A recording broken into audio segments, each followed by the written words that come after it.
Assalamualaikum warahmatullahi wabarakatuh.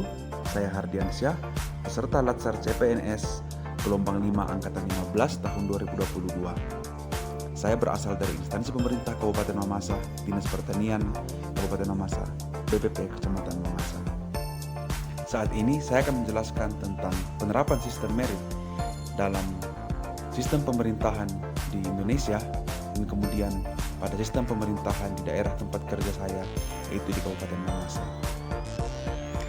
Sistem merit merupakan konsep dalam manajemen SDM yang menerapkan objektivitas dalam keseluruhan proses pengelolaan pegawai berdasarkan kepada kemampuan dan kualifikasi individu untuk melaksanakan pekerjaannya, yang mana hal tersebut tidak berdasarkan pertimbangan subjektif seperti afiliasi politik, etnis, dan gender.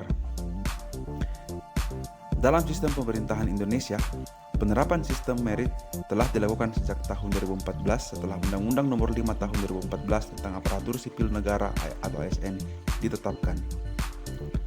Pemerintah Indonesia telah menerapkan dan melaksanakan Undang-Undang Nomor 5 Tahun 2014 dalam berbagai proses pengelolaan sumber daya manusia, dalam hal ini Aparatur Sipil Negara atau ASN. Salah satu bentuk pelaksanaan sistem merit yang dilakukan pemerintah Indonesia adalah proses penerimaan ASN yang menggunakan Computer Assisted Test atau CAT sebagai media untuk menyeleksi peserta penerimaan, yang mana CAT dinilai terbuka dan objektif. Hal tersebut menggambarkan proses pengelolaan SDM yang mengedepankan objektivitas dalam menilai kemampuan dan kualifikasi. Sistem merit juga telah diterapkan oleh pemerintah Kabupaten Mamasa dalam sistem pengelolaan ASN.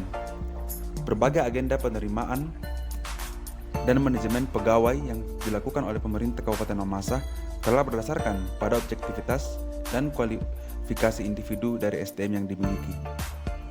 Salah satu contohnya ialah penerimaan formasi ASN yang harus sesuai dengan kualifikasi yang dibutuhkan pada jabatan yang diperlukan.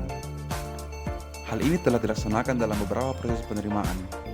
Kemudian contoh lain dari pengelolaan ASN oleh pemerintah Kabupaten Mamasa yang menerapkan sistem merit ialah pada proses promosi dan mutasi jabatan ASN. Dalam beberapa agenda promosi dan mutasi jabatan struktural yang ditetapkan, proses seleksi yang terbuka, objektif, dan berdasar pada kualifikasi dan kelengkapan kompetensi peserta yang mengikuti proses seleksi. Salah satu contoh penerimaan sistem merit oleh pemerintah Mamasa dalam promosi dan mutasi ialah pada agenda seleksi terbuka jabatan tinggi pertama pada tahun 2022 dalam 6 OPD. Dalam proses seleksi jabatan tersebut dilaksanakan tahapan-tahapan yang terbuka dan juga seleksi kualitatif dari setiap individu yang mendapatkan hasil yang sesuai dengan tujuan dari sistem merit, serta terdapat pula keterlibatan Komisi Aparatur Sipil Negara atau ASN. Demikian podcast monolog sistem penerapan